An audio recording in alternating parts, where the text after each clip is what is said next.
নমস্কাৰ দৰ্শক সকল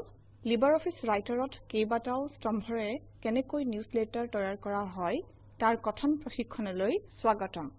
আমি এই প্ৰশিক্ষণত LibreOffice Writer-ত কেনেকৈ নিউজলেটাৰ তৈয়াৰ কৰা হয় আৰু সেইবোৰক লৈ কৰিব পৰা কিছুমান কাৰ্যৰ কথা শিকিম আমি ইয়াত GNU Linux আমাৰ অপাৰেটিং সিস্টেম হিচাপে আৰু LibreOffice Suite ভাৰ্চন 334 ব্যৱহাৰ কৰিছো নিউজলেটাৰ হৈছে গ্ৰাহকসকলৰ মাজত এক নিয়মীয়া সময়ৰ ব্যৱধানত বিতৰণ কৰা এবিধ প্ৰকাশন উদাহৰণ স্বৰূপে সাময়িক পত্ৰিকা প্ৰচাৰ পুস্তিকা আদি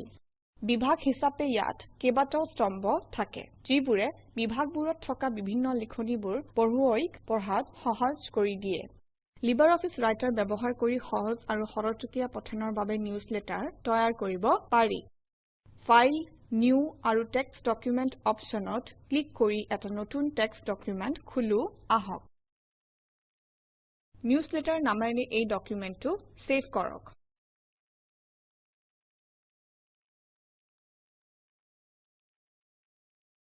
গতিকে আমি নিউজলেটাৰ নামেৰে এটা নতুন টেক্সট ডকুমেণ্ট পালো এতিয়া আমাৰ ডকুমেণ্টখনত স্তম্ভ সুমুৱাও আহক সেইটো কৰিবলৈ প্ৰথমে মেনু বাৰত থকা ফৰমেট বুটামত ক্লিক কৰক আৰু তাৰ পিছত কলামছত ক্লিক কৰক বিভিন্ন বিকল্পৰে এটা ডায়লগ বাকচ ওলাব আপুনি বিচৰা স্তম্ভৰ সংখ্যা নিৰ্বাচন কৰা স্তম্ভবোৰৰ প্ৰস্থ আৰু স্তম্ভবোৰৰ মাজত ৰাখিব বিচৰা খালী ঠাইখিনি নিৰ্ণয় কৰাৰ লগতে পৃথক কৰা ৰেখাবোৰৰ বৈশিষ্ট্য নিৰ্ণয় কৰক স্তম্ভৰ ঠাইৰ মান 2 লৈ বৃদ্ধি কৰি নিউজলেটাৰ ডকুমেণ্টৰ কাৰণে আমি দুটা স্তম্ভ বাছনি কৰিম স্তম্ভৰ ঠাইখিনিৰ কাষতে থকা আইকন পাঁচটাই উপলব্ধ বিভিন্ন ফৰমেটৰ ধাৰণা দিব আমি দ্বিতীয় ফৰমেটটোত ক্লিক কৰিম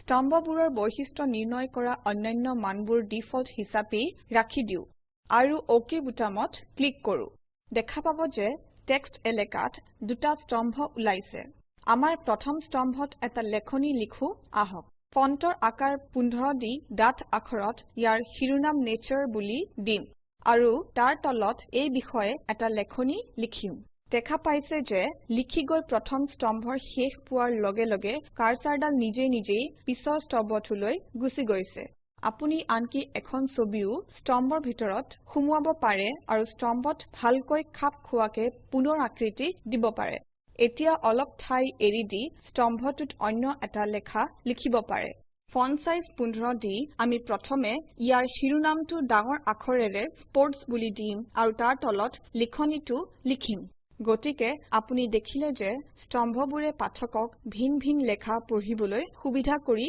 দিয়ে কিছুমান বাক্য মচি পেলোৱা যাওক যাতে আমাৰ লেখাটো প্ৰথম স্তম্ভতে খাপ খাই পৰে তাৰ পাছত আৰু অধিক স্তম্ভৰ কাৰণে ইনচাৰ্ট বুটামত ক্লিক কৰক আৰু তাৰ পিছত মেনুৱেল ব্ৰেকত ক্লিক কৰক যিটো ডায়লগ বাকচ ওলাব তাত কলম ব্ৰেক বুটামত ক্লিক কৰক আৰু তাৰ পিছত OK বুটামত ক্লিক কৰক আপুনি দেখা পাব যে কাৰ্সাৰডাল পাছৰ স্তম্ভটোলৈ নিজে আহিছে এতিয়া আপুনি এই স্তম্ভটোত অন্য এটা লেখা লিখা আৰম্ভ কৰিব পাৰে বিভিন্ন ফৰমেটিং অপচন যেনে এলাইন লেফ্ট এলাইন ৰাইট লেখাৰ পিছফালে ৰং প্ৰয়োগ লেখা জিলিকাই তোলা তথা আন বহুতো সুবিধা লেখাখিনিত প্ৰয়োগ কৰি অধিক আকৰ্ষণীয় কৰি তুলিব পাৰে উদাহৰণ স্বৰূপে যিখিনি লেখাৰ পিছফালে আমি ৰং প্ৰয়োগ কৰিব বিচাৰো সেইখিনি সিলেক্ট কৰি ললো এতিয়া টুলবাৰত থকা বেকগ্ৰাউণ্ড কালাৰ আইকনত ক্লিক কৰক আৰু তাৰ পিছত গ্ৰীণ 4ত ক্লিক কৰক আমি দেখিম যে বাছনি কৰি লোৱা লেখাখিনিৰ পিছফালৰ ৰংটো পাতল সেউজীয়া হৈ পৰিছে এইদৰে আপুনি লেখাৰ বেলেগ অংশত বেলেগ পিছফালৰ ৰং দিব পাৰে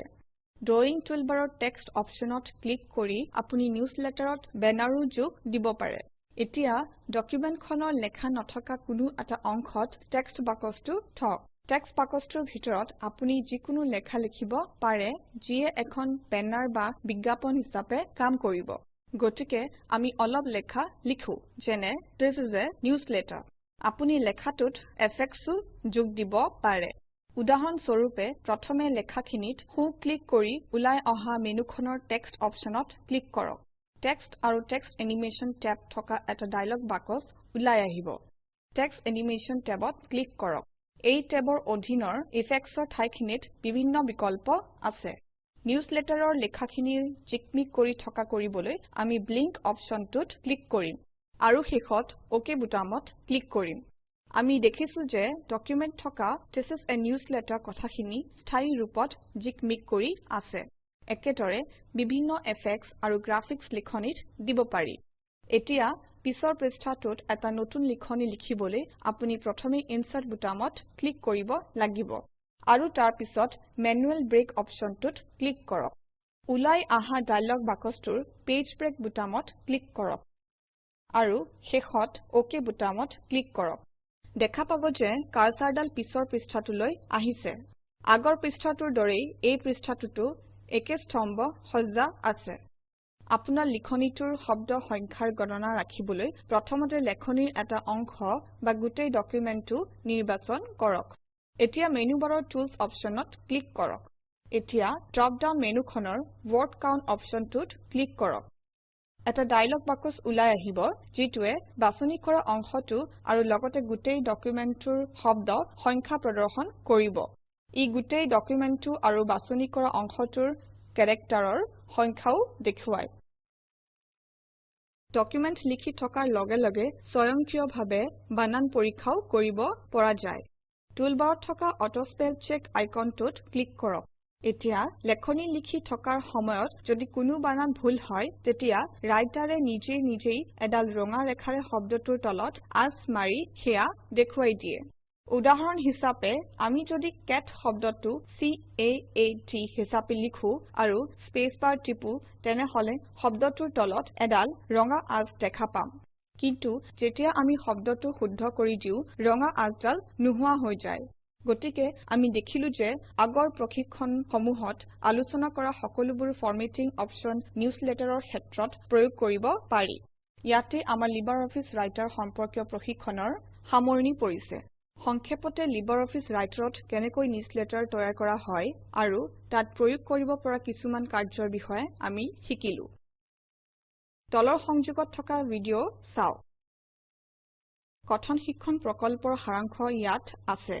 যদি আপোনাৰ বেণ্ডৱিডথ ভাল নহয় তেনেহলে ইয়াক ডাউনলোড কৰি চাব পাৰে কথন শিক্ষণ প্ৰকল্পৰ দলটিয়ে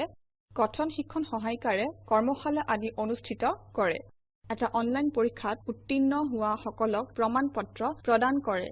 অধিক জানিবৰ বাবে অনুগ্ৰহ কৰি contact@spoken-tutorial.org এই ঠিকনাত লিখক কথন শিক্ষণ প্ৰকল্প টক টু এ টিচাৰ প্ৰকল্পৰ এটা অংগ ইয়াক national mission on education through ICT MHRD government of ইণ্ডিয়াই পৃষ্ঠপোষকতা আগবঢ়াইছে এই মিছন সম্পৰ্কত অধিক তথ্য spoken-tutorial.org/nmeict-intro ৱেবছাইটত পোৱা যাব এই শিক্ষণ সহায়িকা আগবঢ়ালে মৌচম শৰ্মায়ে আৰু এয়া হৈছে মৌচুমী মেধি IIT বম্বেৰ পৰা ধন্যবাদ